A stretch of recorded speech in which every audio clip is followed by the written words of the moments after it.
So we are here. This is I-66. It's a very busy interstate, and they are trying to expand the road.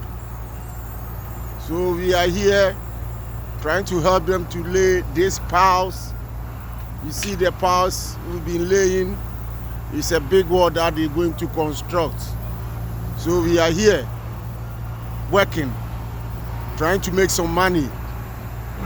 So you see the workers, everybody is busy. The road is very busy road.